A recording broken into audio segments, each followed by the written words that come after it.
सतना जानते आप सरीखे आप। कुंडलपुर के बड़े बाबा की, मूल नायक श्री आदिनाथ भगवान की, परम पूज्य आचार्य भगवान गुरुदेव शेखर विद्यासागर जी महामुनिराज की, मुनि शेखर विमल सागर जी, अनंत सागर जी, धर्म सागर जी आदि समस्त 3 कम 9 करोड़ मुनिराजों की,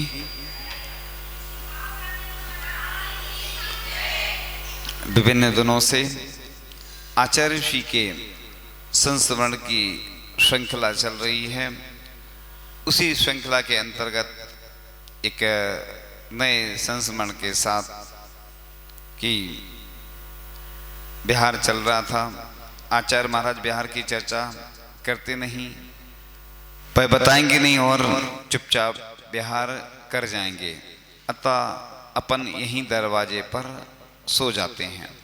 ऐसे 2 नवयुवक चर्चा कर रहे थे।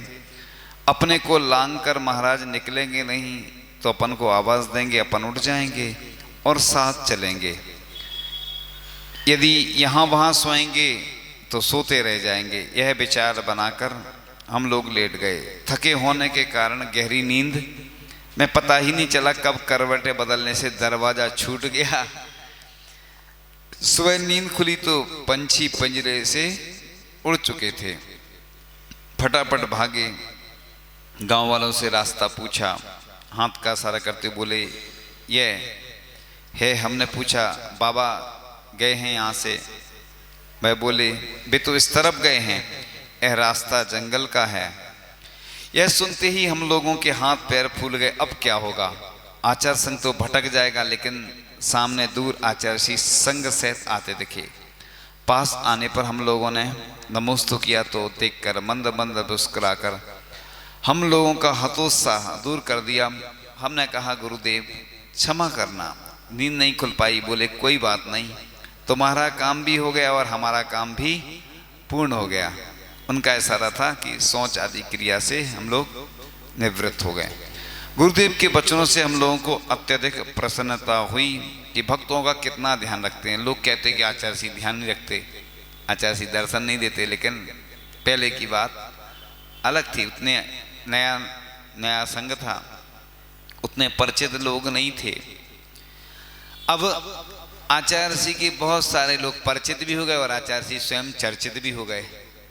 अब उनको पूरी दुनिया जानने लगी, तो बस अब गुरुदेव के वचनों से हम लोगों को अत्यधिक प्रसन्नता हुई। हम लोगों को बाधा नहीं दी और आगे बिहार नहीं किया, और फिर आगे की यात्रा प्रारंभ रही। अब साधु गड्ढा भरते हैं, यह संस्मरण आगे आता है कि बड़े गांव में आचार्य श्री जी के आहार जिन क्या हुए, वे हम लोगों को भोजन आदि कराने ले गए। अब आगे का संस्मरण आ रहा है दूसरा कि सामयिक के पश्चात बिहार हुआ। गांव के बाहर आती जोरदार बारिश शुरू हो गई। उस समय वहां आगे रास्ता बन रहा था। 2-2 फीट काली मिट्टी पड़ी थी। बरसात के कारण फूल गई और मुश्किल हो गया। पैर फिसलने एवं धंसने लगे। एक बार हमें भी याद आ रहा है, आचार्य जी के साथ बिहार कर रहे थे। ये पड़ता है रहली के आगे, हाँ, मुहली आदि।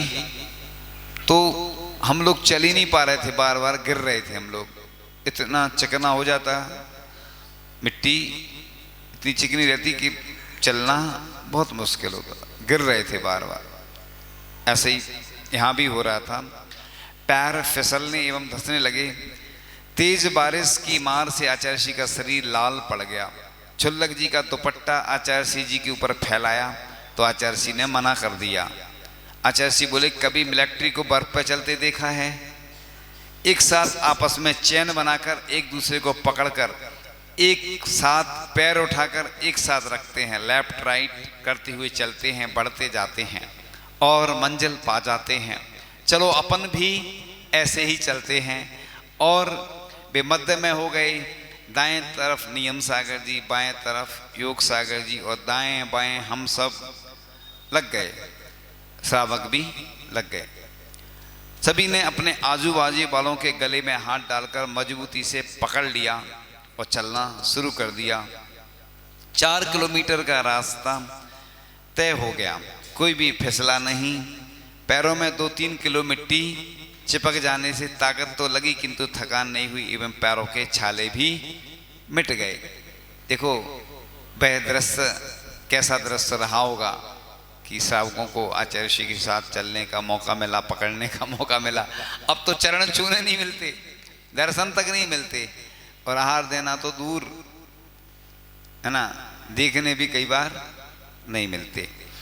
अब बड़गांव से जब चले तो समाज के एक सज्जन 50-55 वर्ष के थे और वे साथ चले, लेकिन वे साइकिल लिए थे। वापस लौटने के लिए पानी गिरने से साइकिल खींचना बहुत मुश्किल हो रहा था, उन्होंने साइकिल सिर पर रख ली। चलते हुए मैंने देखा तो कहा, भाई साहब साइकिल नाके पर रख दो, क्यों इतना कष्ट उठाते हो, लौटकर साइकिल उठा लें। वे सज्जन भी मजाकिया स्वभाव के थे, बोले तुम क्या समझो, यही तो स्वर्ग का रास्ता है। मुझे भी कुतूहल सूझा, मैंने भी जवाबी कार्रवाई करते हुए कहा, तब तो मोटरसाइकिल रख लो सिर पर, फिर चलो, स्वर्ग में क्यों अटकते हो, सीधे मोक्ष जाओ ना। यह सुनकर आचार्य भगवान को बहुत हंसी आई, बोले तुम्हारी गणित पक्की है, यदि साइकिल सिर पर रखने से स्वर्ग मिलता है तो मोटरसाइकिल रखने से मोक्ष तो पक्का ही है। इस तरह कुछ बातें चली और रायपुरा गांव पहुंच गए। अब आगे चलकर नए संस्मरण की यात्रा प्रारंभ होती है। रायपुरा गांव पहुंचने के बाद गांव के लोगों को पता चलते ही वे लोग आ गए।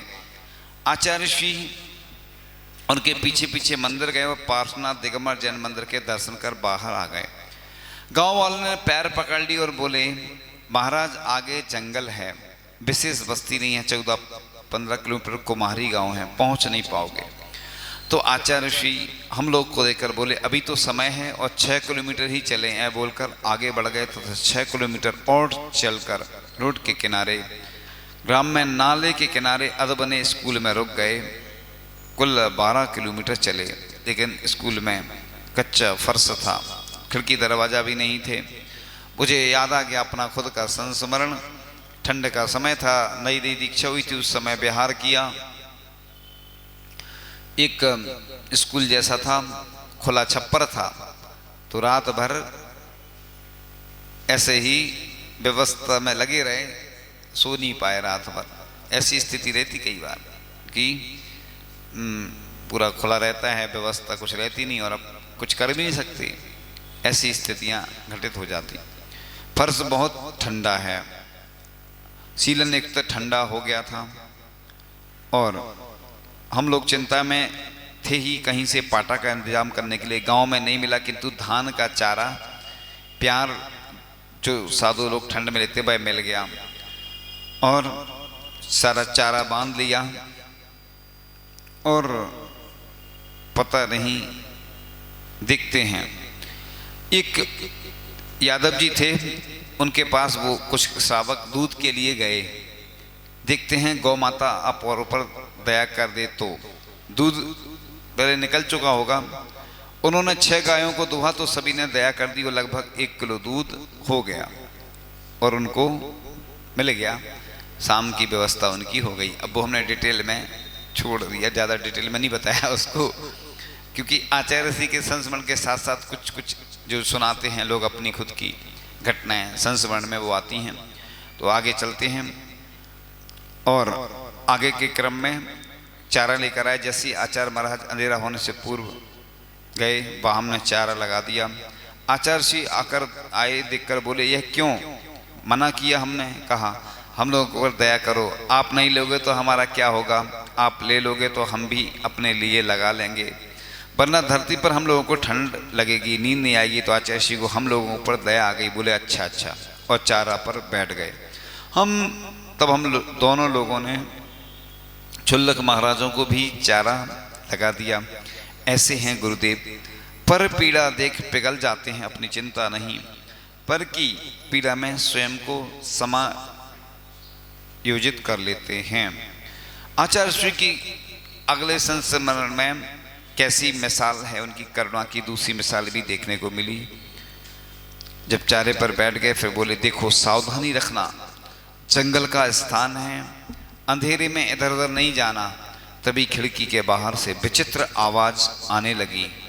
तो आचार्य महाराज बोले, यह आवाज जानते हो किसकी है? हम लोगों ने कहा नहीं जानते। तो बोले, ऐसी आवाज अजगर की सुनी थी, इसलिए सावधान रहना। और वो सामयिक में बैठ गए। हम लोगों ने विचार बनाया रोशनी की व्यवस्था कर ली जाए और गांव से एक लालटेन व एक डंडा ले आए। लेकिन रात भर डर के मारे नींद नहीं आई। रात भर जंगली जानवरों की आवाजें आती रहीं। बार बार स्मरण हो आ रहा था। आचार्य श्री ने सावधान किया था। हम लोग रात भर बैठे रहे। बीच बीच में झपकी लग जाती थी, किंतु झपकी खुलती ही देखता तो आचार्य श्री को भी हमारी चिंता थी। वे भी नहीं सोए और रात भर बैठे रहे ध्यान में। और सुबह होते ही चारा लालटेन आदि वापस कराए और आचार्य श्री के साथ विहार कर दिया। और आगे के संस्मरण में आता है, हम लोग जैसे ही भोजन आदि करके आचार्य श्री को नमस्ते किया तो आचार्य श्री बोले, चलो विहार करते हैं, कहीं ऐसा ना हो बारिश आ जाए और रास्ते में कुल्फी जम जाए। बोलते हुए हंसने लगे। उनका सारा बड़गांव से हुए बिहार की ओर था, जहां बारिश के कारण बहुत ठंड लगी थी। हमने कहा ऐसा आज ना हो गुरुजी। तो बोले, परीक्षा के लिए हर समय तैयार रहना चाहिए। और पिच्ची का मंडल उठाया और चल दिए। कुम्हारी से थोड़ा चले तो ब्यारमा नदी आ गई। उस पर पुल नहीं था। गांव वाले जहां से जा रहे थे वहीं से हम लोग भी गए। आचार्य श्री ने पहले 9 बार नमोकार मंत्र का जाप किया तो सभी ने किया। फिर आचार्य श्री जी के पीछे पीछे सभी एक दूसरे को पकड़े हुए नदी में उतर गए। घुटने तक पानी था। उस पार पहुंचकर पुनः आचार्य श्री जी ने 9 बार नमोकार मंत्र का कायेश्वर किया। तो और भी जो साथ में चल रहे थे उन सब ने किया। अगले संस्मरण में बहुत खास है और उसमें कुछ विशेष आने वाला है। तो आगे चलकर कुलबा गांव के बाहर से निकले और आगे जाकर बिलगवा गांव के पास से बड़े बाबा के मंदिर पहुंचने वाले मार्ग पर बड़े बाबा के मंदिर के पीछे वाले पहाड़ पर चढ़ते गए और ऊपर पहुंच गए। सीधे बड़े बाबा के दरबार में प्रवेश किया। जैसे ही आचार्य भगवंत ने बड़े बाबा को देखा तो एकदम भाव विभोर हो गए। एक टक अपलक निहारते ही रह गए। दोनों छुल्लक महाराज भी गर्भगृह में 3 साधु और हम दोनों ऐसे 5 जनों की श्वास की भी आवाज नहीं आ रही थी। उस दिन की शांति से ऐसा चमत्कार हुआ कि 19 किलोमीटर कुम्हाली से चलकर पहाड़ी चढ़े ऐसा लगा ही नहीं। सारी थकावट कहाँ गायब हो गई पता ही नहीं चला। आचार्य श्री ने आधा घंटे तक भक्ति की। उनकी नज़र बड़े बाबा की मुद्रा से हटी नहीं रही थी। जब वे भक्ति कर बाहर आए तो चेहरा खिला हुआ था, जैसे कोई निधि मिल गई हो। यही प्रथम दर्शन था आचार्य श्री का, जब आचार्य श्री पहली बार कुंडलपुर पहुंचे थे। फिर आचार्य श्री को बताया कि पहाड़ से नीचे उतरने पर वहां धर्मशाला है, मंदिर है, तालाब के किनारे पूरा क्षेत्र बसा हुआ है। तो प्रसन्न हुए और नीचे की ओर बढ़ गए। नीचे कुंडलपुर ग्राम की जैन समाज, कटनी के लोग एवं कमेटी के कुछ पदाधिकारी प्रतीक्षा में एवं अगवानी के लिए खड़े थे। कुंडलपुर की एक विशेषता है, जब ऊपर से बड़े बाबा के यहाँ से कोई साधु आते हैं तो घंटी बजाकर वो अगवानी करते हैं, क्योंकि ऊपर वो व्यवस्था नहीं हो पाती है तो घंटी बजती है उधर। अभी भी कोई साधु ऊपर से आते हैं। प्रवेश हम लोग भी एक बार हमने पीछे से ही प्रवेश किया था। तो कई वर्षों से बड़े बाबा के दर्शन नहीं होते। एक अंदर तमन्ना थी कि बड़े बाबा के सबसे पहले जल्दी से जल्दी दर्शन हो जाए। तो पहुंच गए थे। सबसे चढ़ते चढ़ते खड़ी चढ़ाई है पहाड़ पे। आप लोग तो सीढ़ियों से चढ़ते, हम लोग कच्चे रास्ते से पीछे से जब आते हैं तो वही रास्ता है ये था जो। तो जैसे ही पता चला पीछे से आ रहे हैं तो सभी लोग तालाब के मंदिर के पास पहुंचे। वहां आचार्य श्री को श्रीफल चलाकर नमोस्तु किया। आचार्य संघ को आश्रम में ठहराया। इस तरह आचार्य श्री जी मध्य प्रदेश का कहें या बुंदेलखंड का प्रथम मनोरम छिद्र क्षेत्र कुंडलपुर जी में प्रवेश कर अत्यंत प्रसन्न हुए उनकी दर्शन करने की हार्दिक भावना की उत्पत्ति अजमेर चतुर्मास 1974 में हुई, जब सर सेठ भागचंद जी सोनी की प्रथम पुत्र वधू ने संघ के समक्ष कुंडलपुर आदि बुंदेलखंड के तीर्थों की महिमा गाई और चातुर्मास के अंत में कुंडलपुर तीर्थ के अध्यक्ष पंडित श्री जगन मोहन लाल जी शास्त्री पधारे थे, तो उन्होंने भी आचार्य की चर्या क्रिया से प्रभावित होकर निवेदन किया था कि कुंडलपुर तीर्थ क्षेत्र अंतिम केवली श्रीधर स्वामी की निर्वाण भूमि है एवं बड़े बाबा की प्रतिमा मनोज्ञ तथा सुरम्य वातावरण का मनोरम तीर्थ क्षेत्र है। आप अवश्य पधारें। वहां पर धर्म साधना एवं धन प्रभावना खूब होगी। तो अगर आचार्य जी को सब कुछ मिला है, ये तो हमारे शब्दों में हम बता रहे हैं कि बड़े बाबा से ही मिला है। पहले संघ में कोई साधु भी नहीं थे, कुछ भी नहीं था, ना आचार्य जी की कोई यश कीर्ति थी, लेकिन जैसे ही बड़े बाबा के दर्शन किए और आचार्य जी को बड़े बाबा इतने अच्छे लगे कि उनको प्रतिमा पसंद आ गई, क्षेत्र पसंद आ गया, साधना के योग और 4-5 चतुर्मास हुए, इतने प्रवास हुए और अभी विश्व का सबसे बड़ा पंच कल्याणक भी वहीं पर संपन्न हुआ। आचार्य श्री का बड़े बाबा से बहुत लगाव था। हम लोग भी जब दर्शन करके आते थे, कोई आचार्य श्री से प्रशंसा करते थे, आचार्य श्री बहुत अच्छा लगता है मंदिर को देखकर। और पूज्य सुधा सागर जी महाराज के साथ भी हम जब गए थे दर्शन करने, आचार्य श्री को शाम को बताया, बैठते थे, आचार्य श्री बहुत अच्छा लगा दृश्य देखकर, एक एक प्रतिमा और उसकी उधर की नक्काशी सब देखकर बहुत हृदय गदगद हो गया, प्रफुल्लित हो गया। और कुंडलपुर पहुंचने के बाद, क्योंकि आचार्य भगवान के साथ बहुत सारी परीक्षाएं ऐसी आईं जिनको आचार्य श्री देते रहे, तो कुंडलपुर पहुंचने के बाद दूसरे दिन आचार्य श्री को पुनः बुखार आ गया। कारण कि कटनी की बीमारी से आई कमजोरी पूरी तरह से ठीक भी नहीं हो पाई थी कि आचार्य श्री ने बिहार कर दिया और 80 किलोमीटर का सफ़र तय किया। रास्ते में बारिश के अंदर ही बिहार करते रहे और सीलन एक फर्श पर जाकर बैठ गए, क्योंकि आचार्य श्री जी कभी किसी से कुछ नहीं मांगते हैं, पार्टी के लिए भी नहीं कहते हैं।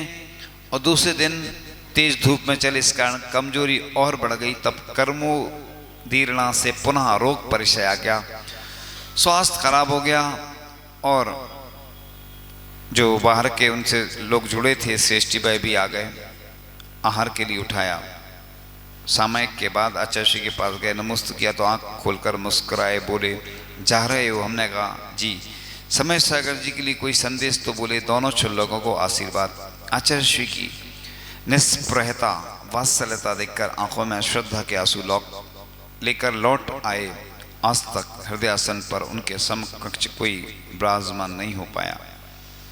और अगले संस्मरण की कड़ी में, वैसे समय तो हो रहा है लेकिन फिर भी, सन 1976 में जेठ मास की तेज गर्मी पड़ रही थी।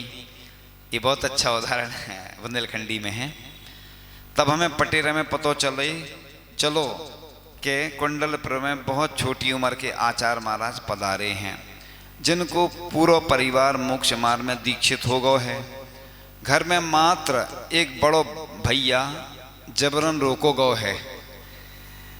यह सुन के हम चौका लेके परिवार सहित कुंडलपुर गए। देख के बड़ो आश्चर्य भाव, गौर बरणी, सिर के बाल घुंघराले, दुबरे पतरे, बड़ी बड़ी आंखें, हाथ पांव के पंजे गुलाबिया, सुंदर शरीर, आकर्षक दिगंबर मुद्रा में हसमुख चेहरा।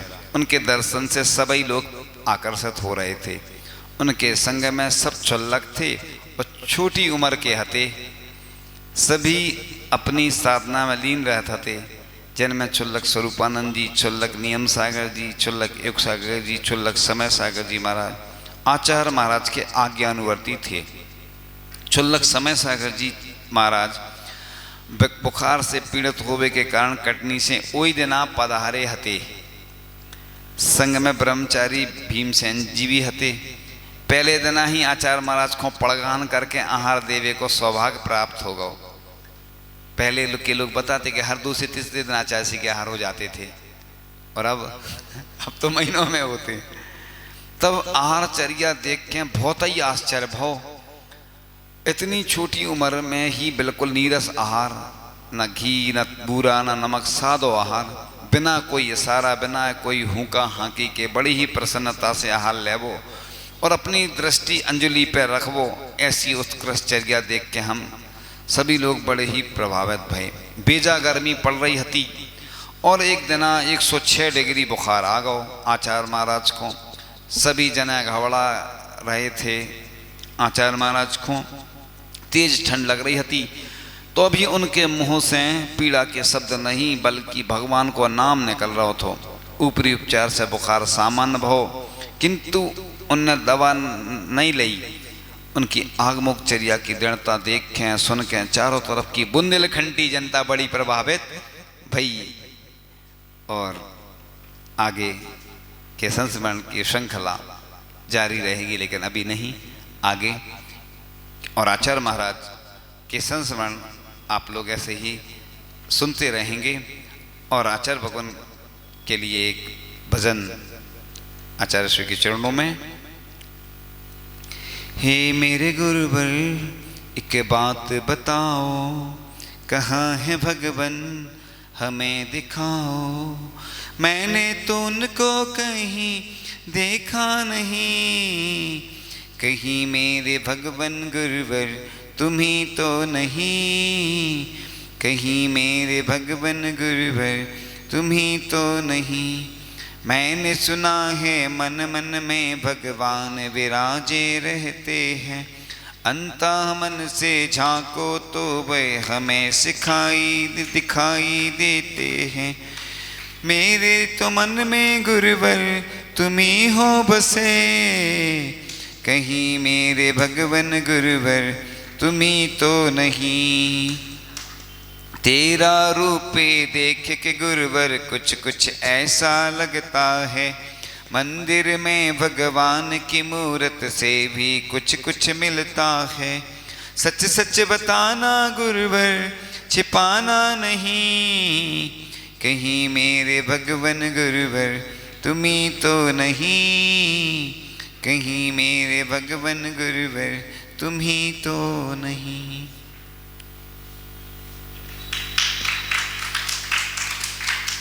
मेरे सवालों का जवाब दो ना